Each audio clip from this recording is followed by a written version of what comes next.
kita masih bergantung dengan orang lain, kita masih tidak bisa mengeluarkan bakat kita, tidak bisa berpendapat, tidak bisa mengungkapkan ide-ide kita, berarti kita belum merdeka. Kalau kita masih diatur dengan hal-hal yang tidak sesuai dengan keinginan kita, tidak sesuai dengan potensi yang kita miliki, dan kita tidak bisa mengembangkan segala aspek-aspek positif yang kita miliki, maka berarti kita belum merdeka. Nah, tujuan dari pendidikan menurut Ki Hajar Dewantara itu adalah memerdekakan kita sebagai manusia supaya kita bisa mengembangkan segala aspek positif atau bakat serta minat yang kita miliki. Nah, untuk di sini pasti yang menjadi subjeknya adalah siswa, ya kan? Karena yang akan kita tuntut itu adalah siswa. Jadi supaya siswa bisa mengembangkan bakatnya, siswa bisa mengembangkan potensi yang dia miliki, maka dia harus memiliki jiwa yang merdeka. Nah, itu adalah konsep pertama dari pendidikan Ki Hajar Dewantara. Nah, rekan-rekan semua mungkin sering ya mendengar ini. Dari kecil kita sudah sering mendengar Ingarso Sungkulodo, Imadio Mangunkarso, Tuturi Handayani. Itu sudah sangat sering sekali kita dengarkan mulai dari kita kecil dulu gitu. Nah, apa maksudnya Ingarso Sungkulodo? Seperti yang rekan-rekan juga sudah pernah dengar mungkin ya, di depan memberikan teladan. Jadi kita sebagai pendidik, sebagai orang tua, sebagai pembina itu memberikan teladan kepada siswa kita. Kita harus memberikan contoh yang baik. Nah, pendidikan yang terbaik itu adalah pendidikan dengan keteladanan. Ya, bagaimana siswa itu akan berkarakter baik, akan bisa berbahasa yang baik kalau orang di sekitarnya atau orang dewasa di sekitarnya, khususnya orang tua atau guru, tidak memberikan keteladanan yang baik. Nah, mungkin pernah sering kita dengar kalau guru kencing berdiri, maka murid kencing berlari ya. Nah, itu dia. Jadi pendidikan yang utama itu adalah dengan keteladanan, dengan memberikan contoh. Nah, Imadio Mangunkarso, poin yang kedua.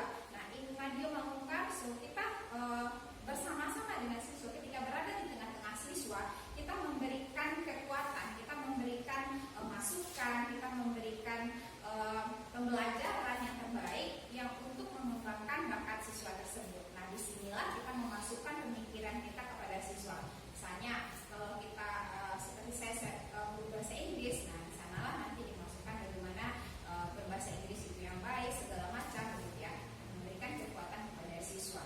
Nah, terakhir itu Tuturi Handayani. Di belakang kita memberikan dorongan. Ketika kita berada di belakang, kita mendorong siswa kita, anak-anak kita untuk maju, untuk bertumbuh, berkembang, untuk mengembangkan bakat dan potensi yang mereka miliki.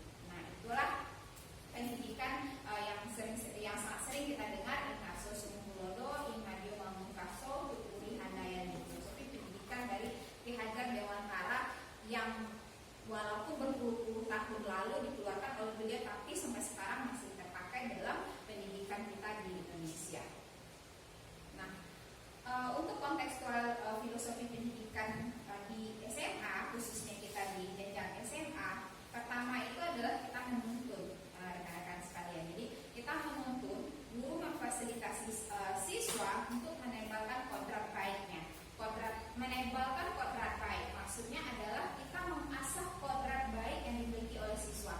Karena setiap anak itu pasti memiliki kodrat baik, pasti memiliki potensi yang baik, bakat yang baik. Nah, tugas kita adalah menebalkannya.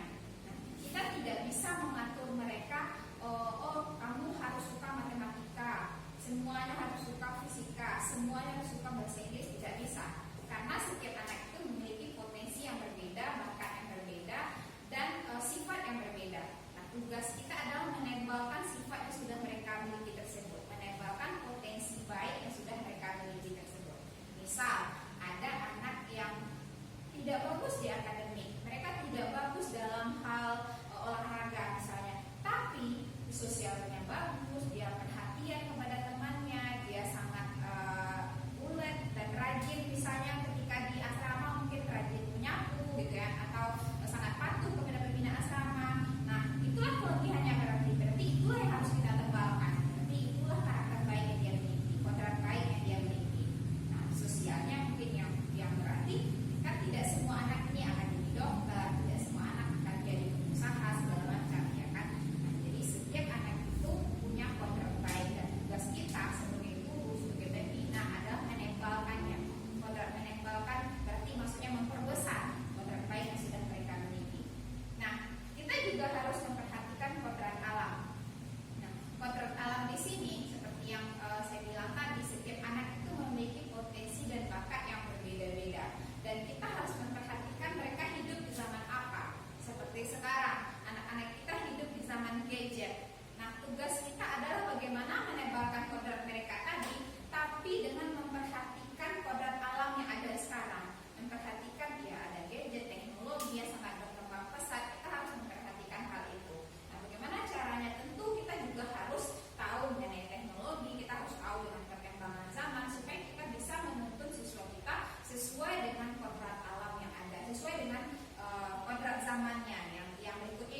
maba, itu langsung sembuh. Nah, itu sering kita temui seperti itu. Karena kenapa? Karena kita tidak bisa menafikan setiap anak itu menyukai bermain, ya, menyukai bermain. Nah, disinilah kita memvariasikan pembelajaran kita. Kalau seperti saya sendiri dalam pembelajaran bahasa Inggris itu sangat suka menggunakan permainan-permainan agar pembelajaran tersebut menarik. Nah, apalagi bahasa Inggris bahasa asing, ya kan, yang mereka itu jarang mereka dengarkan atau bahkan mereka tidak suka itu karena bukan bahasa mereka sehari-hari. Nah, kita sebagai guru harus menciptakan suasana yang menyenangkan, yang fun, bagaimana supaya siswa tersebut enjoy gitu dalam belajar, mereka menikmati. Nah, disinilah gunanya kita memberikan memvariasikan pembelajaran kita dengan permainan-permainan. Nah, selanjutnya kontekstual dari filosofi pendidikan Ki Dewantara itu adalah siswa sebagai subjek. Jadi pembelajaran kita itu harus berpihak pada siswa. Jadi maksudnya adalah tidak ada lagi ceramah, gitu kan. Biasanya kalau zaman dulu itu ketika kita zaman sekolah banyak kan guru kita itu ceramah di depan, mengarahkan sambil menulis gitu kan. Kadang ada teman-teman yang di belakang udah tertidur, ada gurunya yang nggak sadar gitu. Nah, itu sebenarnya yang salah. Sebenarnya dalam pembelajaran itu, dalam pendidikan itu, siswa itu subjek. Maksudnya siswa yang harus banyak aktif gitu. Mereka yang harusnya berbicara gitu ya, dengan berdiskusi, dengan tampil di depan kelas ya, dengan mencari sumber-sumber yang lain, dan mereka mengelaborasi pemahaman mereka dengan teman-teman. Baru nanti terakhir guru yang memberikan penguatan. Oke. Dan siswa bukan tabula rasa. Jadi maksudnya di sini siswa itu bukanlah benda, rekan-rekan semua, yang bisa kita bentuk seperti apa yang kita inginkan. Tidak bisa, karena siswa itu mereka punya karakter yang berbeda, punya potensi yang berbeda. Jadi kita hanya bisa menuntun mereka. Seperti ibarat seorang petani, ketika mereka menanam jagung, petani itu kan tidak bisa kan menentukan jagungnya harus berbuah berapa, seperti apa, buahnya harus banyak, kapan berbuah, tidak bisa. Yang bisa dilakukan seorang petani hanya memberikan pupuk, menyiram, ya kan, supaya jagungnya subur. Nah, seperti itulah guru. Kita sebagai guru, kita hanya bisa memberikan pupuk, menuntun. Kita tidak bisa menentukan siswa kita itu harus menjadi apa. Kita tidak bisa menentukan siswa itu kapan dia harus berprestasi. Kita tidak bisa. Nah, itu dia. Jadi siswa itu bukanlah tabula rasa. Dan poin yang terpenting selanjutnya dari kontekstual filosofi pendidikan Ki Dewantara adalah budi pekerti. Jadi integritas dari pikiran, hati, kehendak, dan tindakan nyata yang sekarang ini kita sebut juga dengan pendidikan karakter. Nah, itu sangat-sangat penting sekali. Kalau siswa tidak berkarakter, walaupun dia cerdas dalam akademik, tentu kita tidak kurang wah begitu ya, kurang tidak terlalu diterima mungkin di lingkungan sekitar kalau siswa tersebut kurang berkarakter. Ya, kan ada tuh siswa kita yang kadang bahasanya tidak bagus, suka menzalimi teman, cengeng teman, segala macam, pasti tidak disukai oleh lingkungannya. Nah, disinilah peran dari budi pekerti, atau kita sebut juga dengan karakter tadi. Dan seperti yang terakhir, seperti yang saya sebutkan tadi, tujuan dari pendidikan itu adalah selamat dan bahagia ya. Jadi kita ingin siapapun yang mengenyam pendidikan itu mereka diarti bisa selamat. Selamat maksudnya di sini mereka hidupnya bisa mempunyai karir yang bagus, mereka bisa hidup dengan baik, hidup dengan layak nantinya, dan mereka bisa menjadi manusia-manusia yang bahagia ya. Bahagia hati, pikiran, hidupnya bahagia gitu. Nah, kita semua juga di sini tujuan hidup kita itu terkadang adalah bahagia ya kan. Nah, itu juga dengan anak didik kita.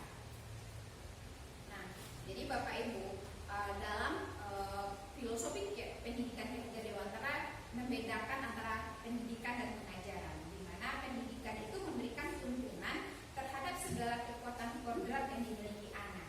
Nah, jadi kita memberikan tuntunan dalam pendidikan itu, kita hanya memberikan tuntunan terhadap segala potensi dan bakat yang dimiliki oleh anak agar ia mampu mencapai keselamatan dan kebahagiaan yang setinggi-tingginya.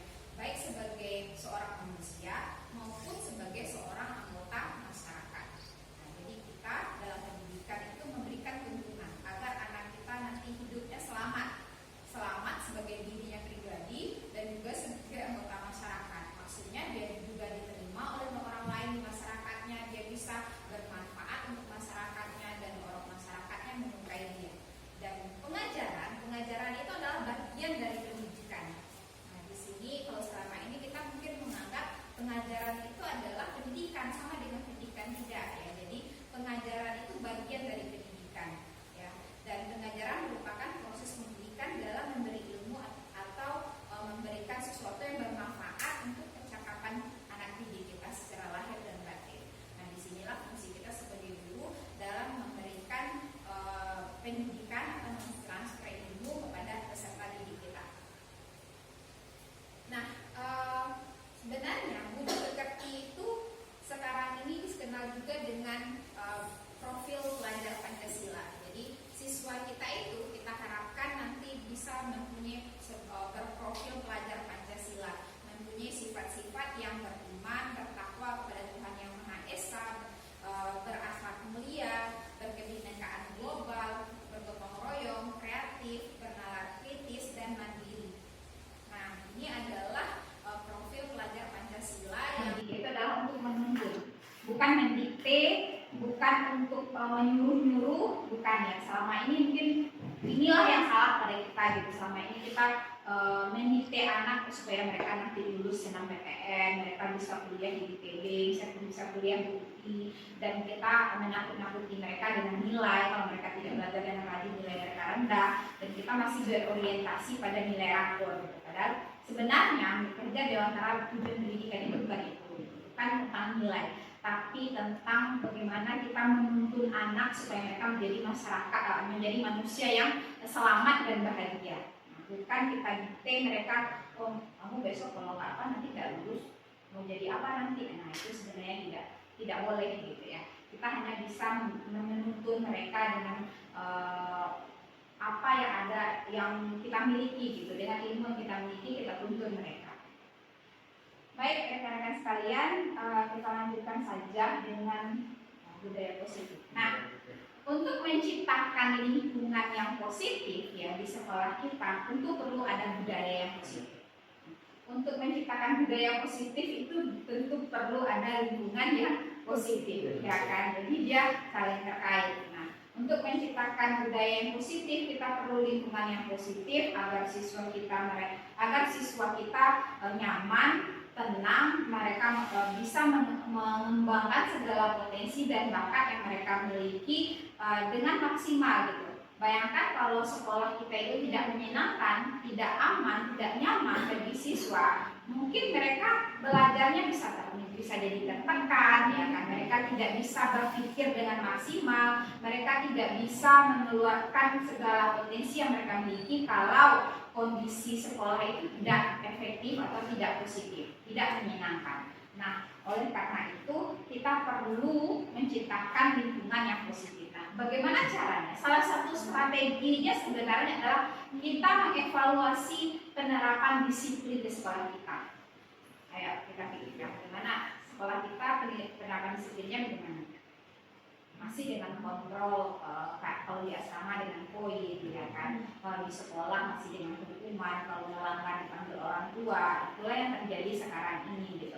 Nah, teori tentang kontrol atau bagaimana menciptakan suasana yang positif itu sudah dikembangkan oleh Diane Gorsan beberapa tahun yang lalu. Nah, di mana pertama dia membandingkan antara stimulus respons tentang dunia dan teori kontrol tentang dunia. Nah, ini sangat berbeda sekali ya, di mana dalam stimulus respons realitas kebutuhan kita sama. Jadi kita menganggap kebutuhan setiap kita itu sama, setiap anak itu sama. Padahal dalam teori kontrol realitas kebutuhan hidup orang itu berbeda, tidak sama, ya kan? Karena kebutuhan kita pribadi itu berbeda. Ada kita yang butuhnya cuma cinta dan kasih sayang karena materi sudah ada. Gitu. Ada orang cinta dan kasih sayang sudah ada, tapi materi yang tidak ada. Gitu. Nah, itulah yang membedakan antara stimulus respons dengan teori kontrol. Dan dalam stimulus respons menyampaikan semua orang melihat hal yang sama. Padahal dalam teori kontrol setiap orang memiliki gambaran yang berbeda. Misal, kalau menurut saya Jejen itu orangnya sombong, contoh gitu ya. Karena mungkin saya belum kenal Jejen. Nah, padahal menurut Devi, Jejen itu orangnya sangat baik, gitu ya, perhatian, peduli, gitu ya. Nah, jadi kita tidak bisa menyamakan persepsi orang. Gitu. Dan dalam stimulus respons kita mencoba mengubah orang agar berpandangan sama dengan kita. Nah, itu tidak boleh. Nah, jadi kita tidak boleh mengubah orang agar berpandangan sama dengan kita. Dan kita harus berusaha menjadi kontrol, kita berusaha memahami pandangan orang lain. Jadi kita tidak boleh menyamakan persepsi kita dengan orang lain. Kita harus berusaha malahan memahami pandangan orang lain terhadap lingkungan sekitar, terhadap anak didik kita, gitu. Dan dalam stimulus respon, perilaku buruk dilihat sebagai suatu kesalahan. Padahal dalam teori kontrol, semua perilaku itu memiliki tujuan.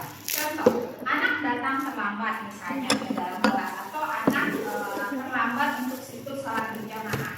Nah, kita melihat itu biasanya itu adalah sebuah kesalahan anak, kan? Padahal ketika anak melakukan kesalahan, pasti mereka ada punya tujuan. Ya, Pak, mungkin karena mereka ingin menarik perhatian supaya mereka bisa lebih dekat lagi dengan kita misalnya, atau tujuannya supaya dia nanti bisa dikenal oleh teman-temannya. Ya kan ada orang yang pengen terkenal itu dengan hal-hal seperti itu, gitu, kan?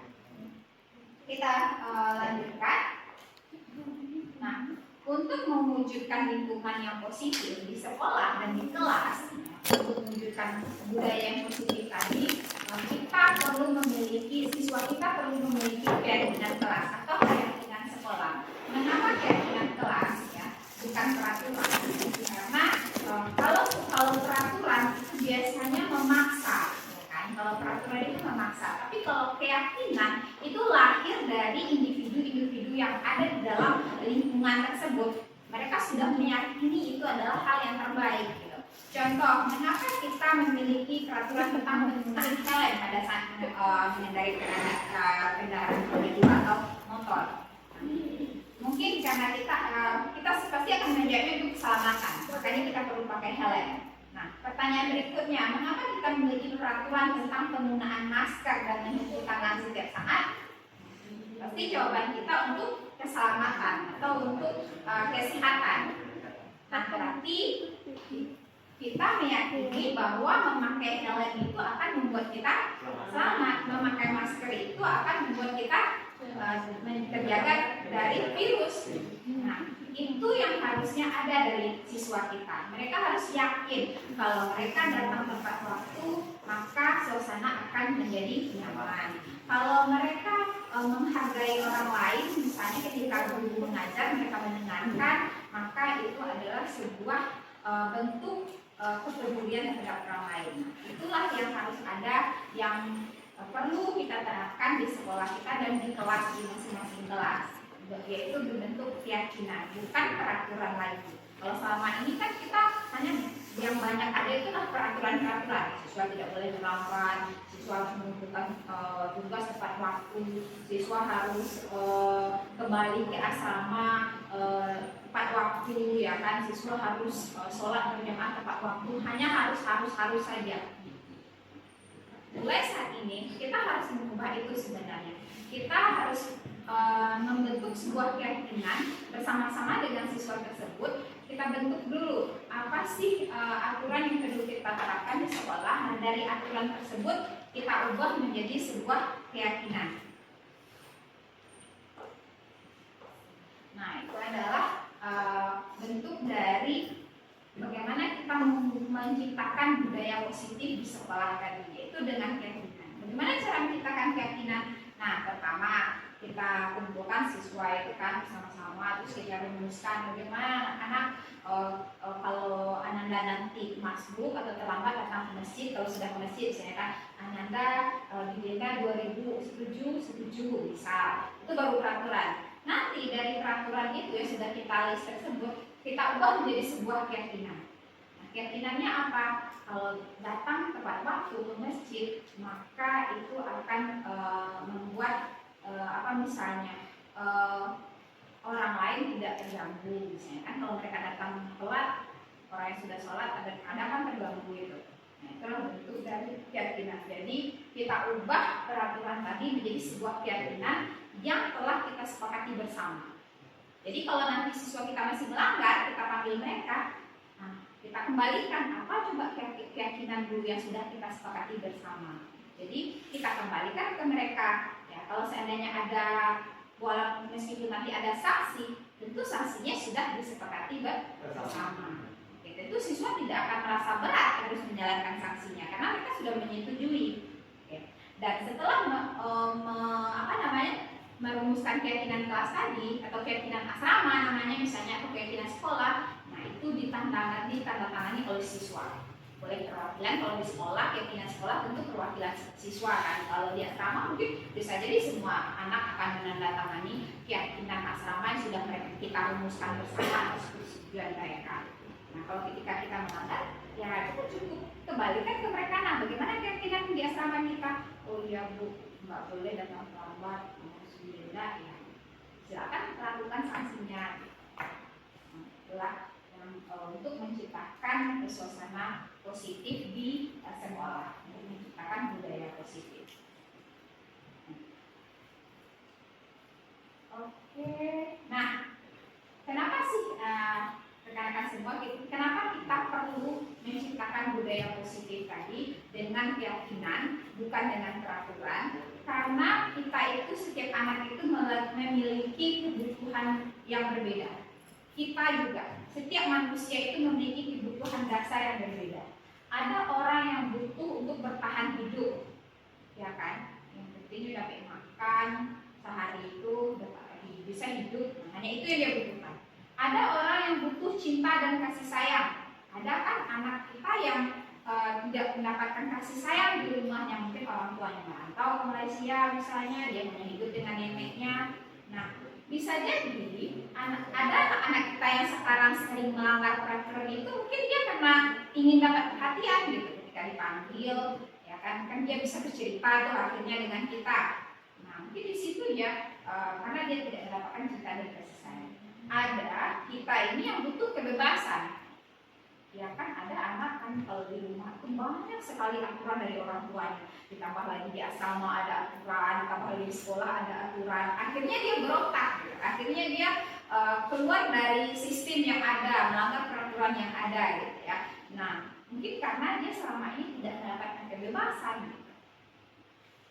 Dan ada kita itu yang hanya butuh kesenangan karena terlalu sibuk, mungkin kita biasanya berkutat dengan kerja gitu ya, dengan tugas-tugas yang banyak. Nah, jadi anak pun begitu. Ada anak itu yang butuh kesenangan.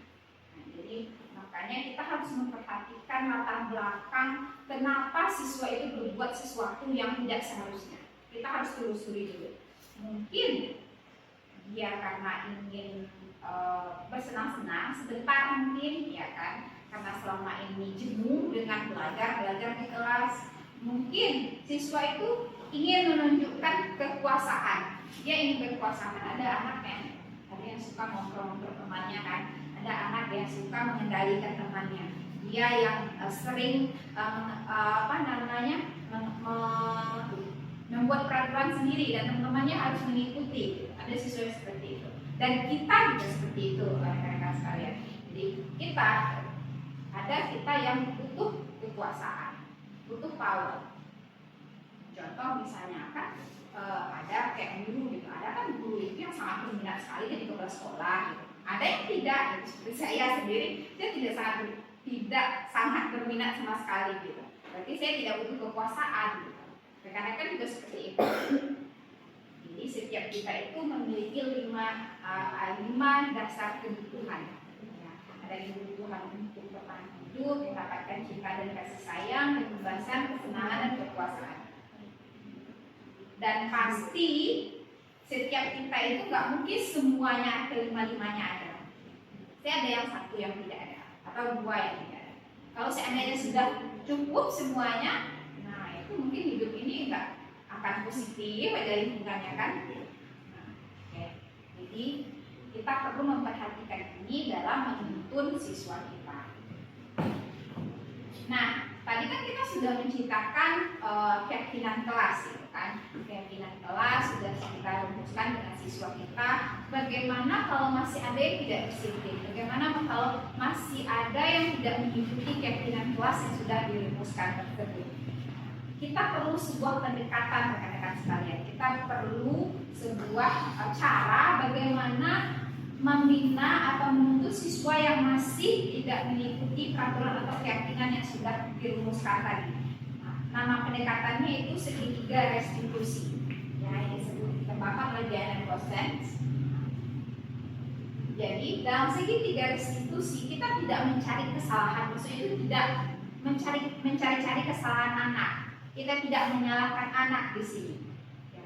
Kita di sini memperbaiki hubungan, baik itu hubungan dengan kita atau hubungan dengan teman-temannya ketika dia bermasalah dengan teman.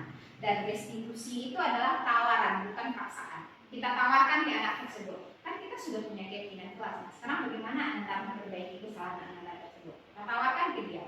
Karena kita mendesain keyakinan kelas itu bersama-sama, pasti dia punya jalan keluarnya.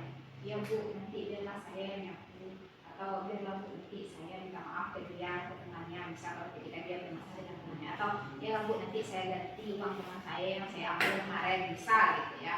Nah, jadi kita menawarkan ke dia, bukan memaksa. Harus ganti ya, awas kalau enggak, itu kan paksaan. Nah, jadi dalam restitusi itu membentuk tawaran. Nah, jadi di restitusi kita menuntut untuk melihat ke dalam diri. Jadi kita menuntut siswa itu untuk bisa mengevaluasi dirinya sendiri ketika dia berbuat kesalahan. Ya, ketika dia berbuat kesalahan, kita membuat siswa itu melihat ke dirinya.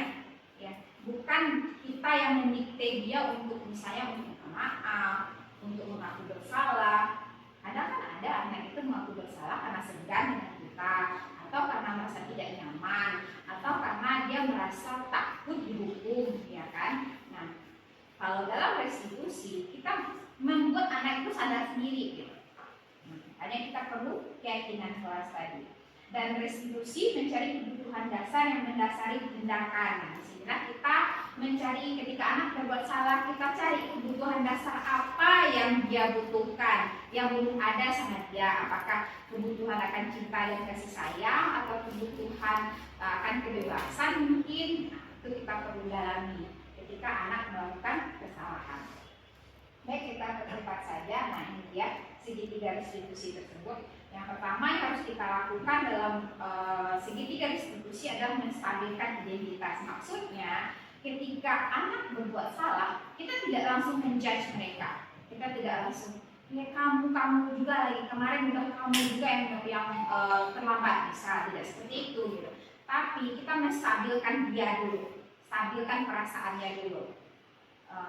Mungkin kita bilang, ya setiap orang itu pasti tidak ada yang sempurna, pasti setiap orang itu ada yang terkadang berbuat salah. Nah, baru setelah kita stabilkan, kita validasi tindakan dia. Maksudnya itu kita kembalikan dia. Nah, sekarang kan anak-anak sudah terlambat nih. Terlambat itu perbuatan yang benar atau salah? Pasti dia jawab salah Bu atau salah Pak. Nah, itu kita memvalidasi tindakan dia yang salah tersebut. Dia mengakui sendiri kesalahannya. Baru nanti kita menanyakan keyakinan atau kesepakatan yang telah kita sepakati tadi, telah kita rumuskan bersama. Nah, dalam keyakinan kita bagaimana? Kalau terlambat apa? Nah, itu dia menjawab sendiri, ya kan? Dengan keyakinan berdasarkan keyakinan yang telah disepakati tadi. Itulah dalam segitiga restitusi.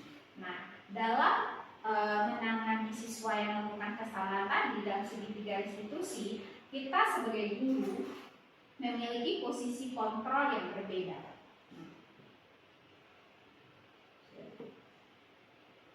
Nah, 5 posisi kontrol kita dalam menangani siswa. Pertama itu penghukum. Ya, ini mungkin ketika kita SD, rekan-rekan sekalian, kita sering bertemu dengan guru-guru kita yang sebagai penghukum, ya kan? Hanya memberikan hukuman. Awas, kalau terlambat lagi besok dijemur, atau dipanggil ke kantor, atau dipukul sama lidi, ya kan? Itu penghukum. Ada posisi guru itu membuat kita merasa bersalah atau membuat anak sering merasa bersalah. Biasanya kita ngomong kayak gini, ini sangat kecewa sama kamu, kemarin udah terlambat lagi, sekarang terlambat lagi. Enggak kasihan sama orang tuanya, nanti dipanggil lagi ke sekolah. Tentu siswa itu sedih kan, dia merasa bersalah. Nah, ini juga ada, guru juga ada seperti ini, ada yang membuat siswa merasa bersalah. Yang ketiga, posisi kontrol guru itu terkadang ada yang sebagai teman. Nah, ini sekolah kita banyak ada beberapa guru yang berposisi sebagai teman. Ayolah, jangan terlalu keramik dulu lah. Nah, tolonglah Pak sekali. Itu ada kan guru yang kayak gitu? Ada yang berposisi sebagai teman. Jadi maksudnya itu dia berusaha membuat siswa itu nyaman bercerita ke dia dan menganggap dia sebagai teman gitu ya. Nah, semua ini memiliki kelemahan Bapak Ibu ya. Dan yang 4 ini maksudnya, yang 4 itu monitor, memantau. Ya, hanya memantau-mantau saja. Memantau siswa berbuat salah nanti dicatat ya kan. Siapa lagi yang melanggar peraturan dicatat. Nah, yang terbaik itu sebenarnya adalah manajer. Jadi ketika kita berposisi sebagai manajer, pertama kita akan membuat anak itu nyaman dulu untuk bercerita dengan kita. Jadi manajer ini sebenarnya adalah gabungan dari teman dan monitor, pemantau. Ya, digabungkan. Jadi kita tidak bisa sebenarnya rekan-rekan sekalian hanya berposisi sebagai teman saja. Kan sering ya Pak, kita berusaha untuk masuk ke dunia anak, tapi kebablasan gitu. Anak tidak lagi segan dengan kita gitu, hanya mengakui kesalahan. Setelah itu tidak ada pembelajaran yang dia dapatkan. Tapi kalau posisi kita sebagai manajer, kita buat yang bercerita dulu, terbuka, menjelaskan ke kita apa alasan dia berbuat salah. Setelah itu kita kembalikan ke keyakinan kelas.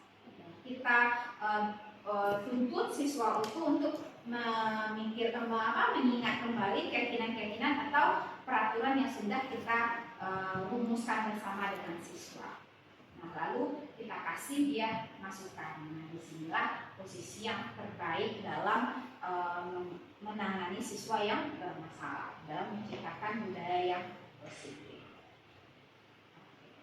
Nah, mungkin sekian untuk filosofi pendidikan gajah dewantara dan budaya positif. Kalau ada rekan-rekan yang mau bertanya, silakan. Oke, satu aja lah ya, karena Miss juga mau mengajar. Kalau ada yang mau bertanya, silakan. Bagaimana mungkin menerapkannya di asrama atau bagaimana, silakan. Yes. Ya, Desi. Assalamualaikum warahmatullahi wabarakatuh. Waalaikumsalam. Maaf teman-teman sekalian, saya mewakili dari Pembina Asrama, Miss. Saya mau bertanya, begini Miss, kan sudah ada frekuensinya untuk, misalnya contohnya dengan tadarus Miss. Tadarus sudah ada jamnya, sudah disepakati bersama, dan juga sholat berjemaah Miss. Itu tuh udah disepakati misalnya jam 5.20. Ya. Nah, pun di asrama itu kan kami punya anak impak gitu namanya. Ya. Anak impak itu kalau memantau kakak dan teman-teman adanya yang telat berjemaah. Iya, yang masuk. Iya, Mas Bumi. Dan juga kemarin tuh udah kami sepakati bersama, dan malam tadi pun terjadi antara persalahpahaman antara anak impak dan teman-teman siswa yang lain. Iya, dia kan perjanjiannya di sana, Miss, 15 menit sesudah iqomah. Dan ternyata entah yang mana yang benar, entah mana yang salah, tuh kami belum memastikan, Miss. Adik ini udah datang di kamar kakaknya, Miss. Kakaknya itu dicatat karena kakaknya masih duduk, masih terus dicatat nih sampai kakak ini gitu Miss, protes gitu Miss. Bagaimana cara untuk solusi untuk antara dua ini? Oke. Baik, terima kasih Desi, pertanyaannya sangat bagus sekali ya. Ini adalah kasus yang sering terjadi di asrama kita, anak yang terlambat gitu ya. Dan kita sebelumnya sudah menyepakati dengan siswa kalau terlambat itu ada sanksinya. Nah, mungkin sekarang ini pertama itu yang harus rekan-rekan lakukan adalah kembali mengingat siswa, kita kumpulkan lagi siswa tersebut, kita ulas lagi keyakinan kita, dan kita sepakati bersama bagaimana nanti sanksinya. Dan siswa di akhir itu betul-betul harus menerima masing-masing siswa itu kalau perlu ada tanda tangan mereka di keyakinan tersebut. Jadi kalau nanti ada misalnya kesalahan yang terjadi gitu di tengah jalan, kita kembalikan ke peraturan itu karena sudah menyepakati kan ini tanda tangan Ananda gitu. Untuk yang itu Jesse mungkin perlu didudukkan mereka yang bermasalah itu antara yang diminta dengan yang kakak-kakaknya yang dicatat tadi. Nah, tapi sebaiknya itu semuanya dikumpulkan lagi gitu. Nah, betul-betul jelas gitu keyakinan kesepakatan asramanya apa dan siswa yang akan memantau kakak-kakaknya tadi atau yang siswa yang termasuk ke dalam intak tadi itu juga bekerja dengan jelas gitu dari jam berapa ke jam berapa gitu kan. Jadi tahap-tahapnya itu jelas, alurnya jelas, kapan dicatat, kalau sudah berapa menit terlambat mulai dicatat gitu, dan kalau dicatat nanti sanksinya apa itu harus jelas. Dan anak-anak yang intak juga harus bisa untuk lebih disiplin daripada teman-teman yang lain gitu. Mereka harus lebih utama kan, lebih awal gitu ya, supaya bisa mengontrol teman-teman yang lain dan juga bisa memberi contoh, jangan sampai terjadi malah nanti ada anak intak gitu. Jadi yang terlambat itu bagi yang lain itu akan menjadi bahan bulan-bulanan gitu kan, yang akan membuat mereka tidak mengikuti lagi kesepakatan yang sudah dirumuskan. Jadi di asrama itu memang karena kita bersama, karena ramai, kita tidak bisa memaksakan suatu peraturan ya kan, tapi kita menyepakati peraturan itu dengan anak-anak kita supaya mereka tidak merasa keberatan nanti kalau ada yang berbuat salah. Dan harus satu lagi yang perlu diingat, peraturan itu harus sama untuk semua anak. Ada kan kadang anak itu yang kadang mungkin kita luput dari pantauan kita dan dia lolos dari sanksi misalnya, lalu terlihat terpantau oleh siswa yang lain gitu kan, itu akan menjadi bumerang gitu kan, nanti itu akan menjadi masalah baru. Terus sama dia kemarin dia aman-aman aja gitu kan. Jadi itu yang perlu kita dudukkan, dan untuk itu memang perlu kerja keras, perlu kerja ekstra. Kita perlu memantau siswa gitu. Jangan sampai ada yang tidak adil ya, ada ketidakadilan terjadi di sana. Ya mungkin itu menurut Miss. Ada lagi yang mau memberikan masukan atau tanggapan? Ya kalau tidak ada, Miss akhiri. Assalamualaikum warahmatullahi wabarakatuh. Terima kasih banyak untuk rekan-rekan yang sudah hadir. Memang betul-betul sangat mengubah mindset kita Bapak Ibu sebagai guru. Dan saya sendiri jujur ketika mendapatkan materi-materi di kegiatan ini itu bertanya, kok kenapa baru sekarang, kenapa cuma di sini dapatnya gitu. Seharusnya kita sebagai guru itu dapat materi-materinya itu dulu gitu. Ketika kita mau dilantik menjadi guru itu harusnya kita sudah punya gitu. Karena ternyata banyak sekali mindset kita yang selama ini salah, paradigma kita yang salah sebagai guru yang telah kita laksanakan dalam kehidupan kita sehari-hari sebagai guru gitu.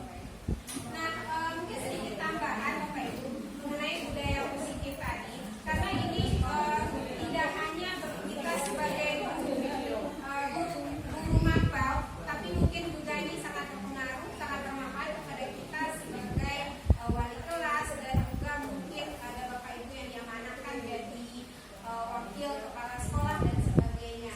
Nah, jadi budaya positif itu memang untuk menciptakan suasana lingkungan yang positif, lingkungan yang nyaman, sekolah yang nyaman bagi siswa. Karena lingkungan yang nyaman, lingkungan yang positif itu akan membuat siswa kita mau mengeluarkan bakat mereka. Kalau lingkungannya tidak nyaman bagi mereka, tidak nyaman di sana, mereka hanya akan pergi ke sekolah ya kan tugas, terus mereka pulang gitu. Padahal setiap anak itu punya bakat mereka masing-masing. Mereka punya potensi yang berbeda-beda yang harus, seperti kata Bu Mega tadi, harus kita tebalkan gitu. Nah, jadi kita perlu menciptakan suasana yang positif di sekolah kita, dan tentu kita mulai dari kelas kita. Nah, untuk membuat kelas kita itu nyaman, untuk membuat kelas kita itu betul-betul disenangi, dan juga siswa kita ketika melakukan kesalahan mereka menyadarinya sendiri dan mencarikan, kita bersama-sama dengan mereka mencarikan solusi. Tentu di awal itu seperti yang kata Bu Mega tadi, kita perlu punya keyakinan kelas ya.